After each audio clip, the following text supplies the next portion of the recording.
not power lines and trees, it's literally floods. Now streaming on WTOL 11 Plus, the start of recovery, cleaning up after Hurricane Milton rocked the Gulf Coast of Florida. This is not just an investment in the youth of today, it's an investment in their children. And $1 million investment, how this grant money will help address youth violence, and the message from Toledo Public Schools about its role and mission. And tracking a little taste of summer, temperatures surging to the upper 70s for your Friday. Plus, I'm going to preview how you may be able to see the northern lights coming up in your full forecast. Kaylee? Welcome into WTOL 11 News on Plus. I'm Kaylee Maritat. Thanks for joining us here on this Thursday night. Well, parents, listen up. You might be familiar with the online game Roblox. The new report from the online firm Heidenberg Research calls the game a place where children are exposed to pornography, grooming, violent content, and abusive speech. Roblox rejects those claims and says safety and civility are its foundations. The assistant Wood County prosecutor says either way, parents need to stay vigilant. Obviously, you want to monitor the content. So if they're getting into these games that are user created, make sure you know who's the creator and what the themes of those games are. If there are messages that you find to be troublesome or suggest grooming or talking about sexual activity. Charles McDonald adds that parents should keep an eye on the games their kids are playing and make sure no one is sending them unsolicited messages. If you suspect something is wrong, call police. We're talking safety now. Did you know your fire department is actually ranked, and that ranking can affect your homeowner's insurance? It's called an Insurance Service Office, or ISO, rating. Each department is scored on a scale of 1 to 10, with 1 being the best. Toledo Fire and Rescue used to be a 1. This week, the chief announced that number dropped to a 2. Fire officials believe the pandemic caused issues with training, and that may be part of the reason. Well, Maumee Fire and EMS now have 6 new full-time firefighters that are also trained paramedics. Now the department is staffed 24/7, 365. Maumee's fire chief says it's because voters passed the most recent levy in November. It's been tremendous to see the support, and we promise that we're going to be there for them and continue to serve. You're going to see a lot more of us out in the community. We're very proud of that fact. The department is still looking to fill 6 more full-time positions to be filled in hopes of having 8 first responders per shift. Well, 1 person is dead after being hit by an SUV while walking along the road. The Monroe County Sheriff's Office tells WTOL 11 a 35-year-old man from Toledo hit a 42-year-old man from East Tawas, Michigan. Investigators say the pedestrian was walking on the edge of Stearns near South Dixie Highway last night while wearing dark clothes. The crash is still under investigation. 3 people indicted on murder charges are behind bars in Lucas County tonight. The investigation stems from a homicide after an assault in 2010. Authorities arrested Ruben Lopez Jr., Ruben Lopez Sr., and Michael Lopez yesterday. They're charged in connection to the killing of Dwayne Arnold. He suffered serious injuries when police say the suspects assaulted him 14 years ago. He ended up dying from those injuries, and the coroner ruled his death a homicide. The United States Postal Service is responding to check thefts in Sylvania Township. 3 people filed police reports after they say they deposited checks into the blue USPS boxes at the post office on West Bancroft.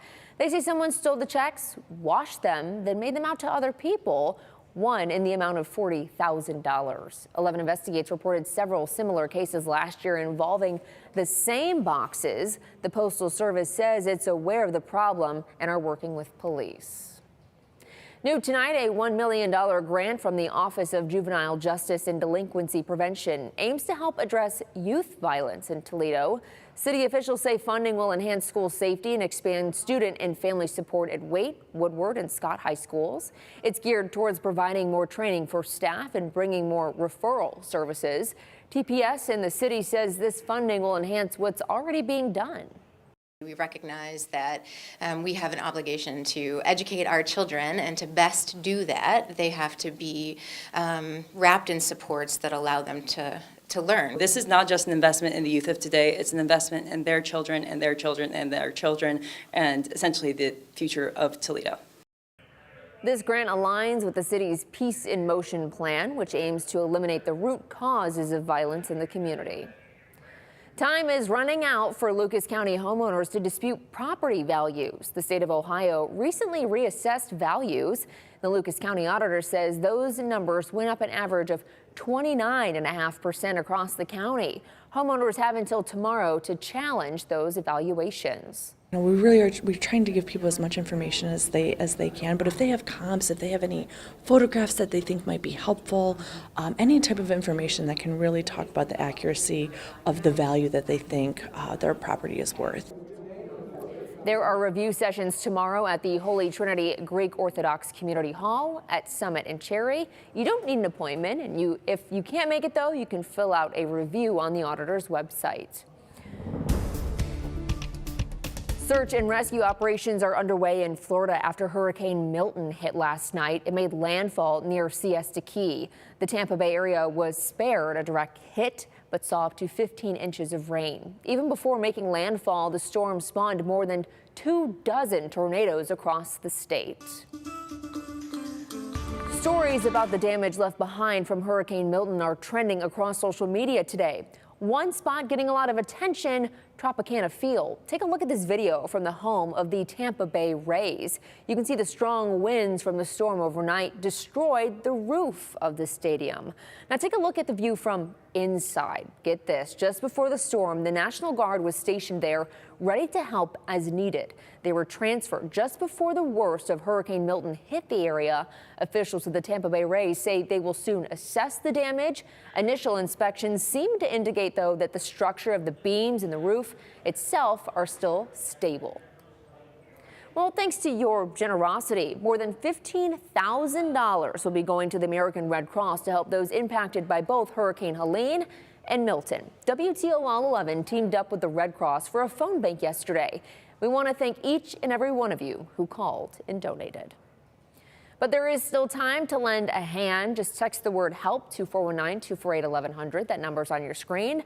We'll send you information on how to donate. Right now, the Detroit Tigers are looking to clinch the playoff series against the Cleveland Guardians. But check this out. Some of the youngest cheerleaders are gearing up for the game. These are babies in the NICU at the Cleveland Clinic. They are decked out in Guardian onesies with adorable hats and hairpieces, but these are all knitted by hospital caretakers. Well, you may have seen billboards in the past or posts on social media or other calls for help. There are more than 700 people across the country in need of a living organ donor right now. It's a search full of emotion, but also hope. I'm young. I want to live.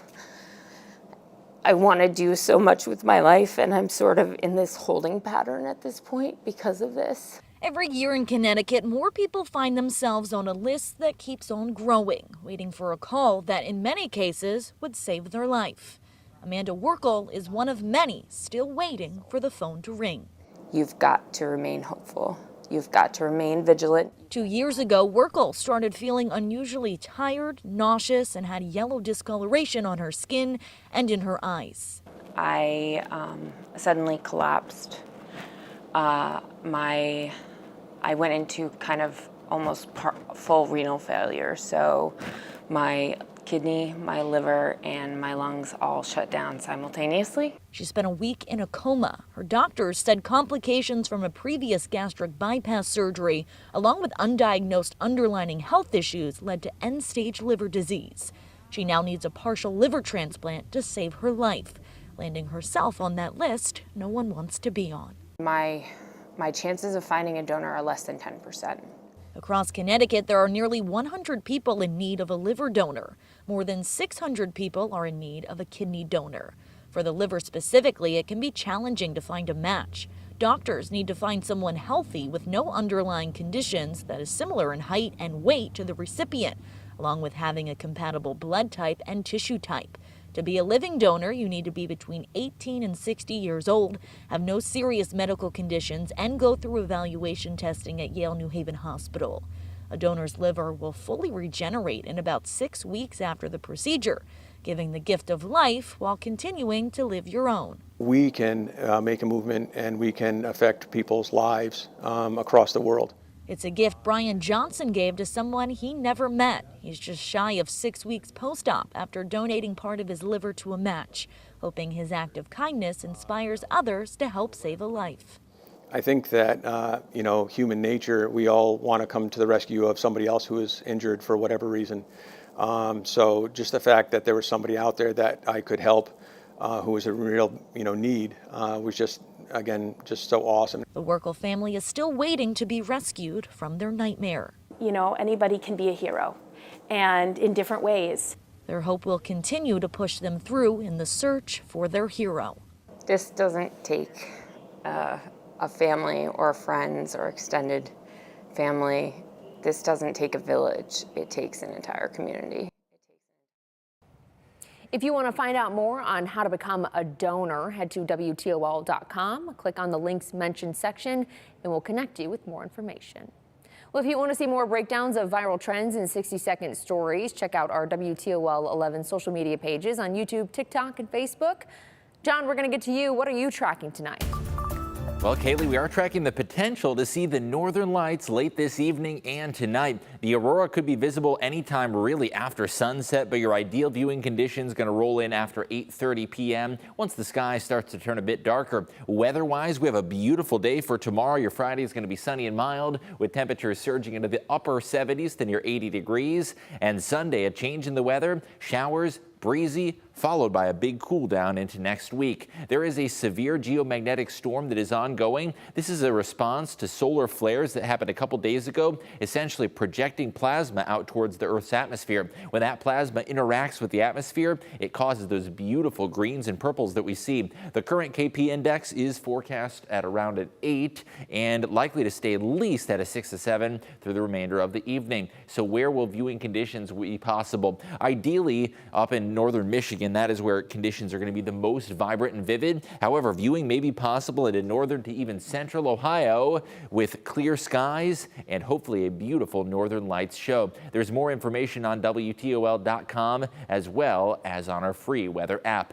That KP index is going to be at its highest over the course of this evening and tonight. Heading into tomorrow, Friday night's not going to be nearly as ideal with the KP index closer to a 4 to 5, so viewing is much less likely tomorrow. The sky is going to be totally clear with high pressure keeping sunshine around, and we still do have the latest on Milton that is now post-tropical and is a low pressure system. Milton's not going to impact us, and it'll continue to head off towards the Atlantic. The track on Milton, in case you missed it, it made landfall at 8:30 p.m.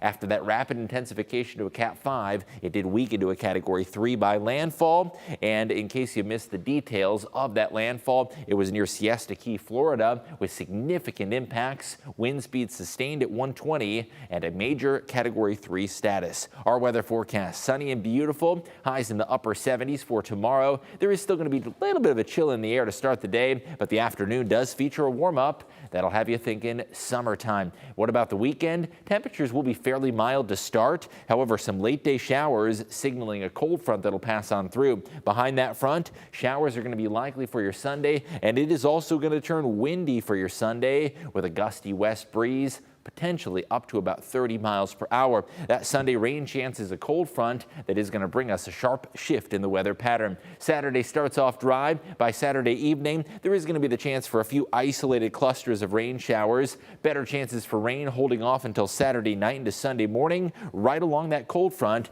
you can see rain showers that'll become increasingly prevalent. Not really going to make a dent in our drought, but it will still be a bit damp feeling Sunday, and grab the light jacket because Sunday is going to bring a significant cool down. If you like it warm, tomorrow is a great day to get out.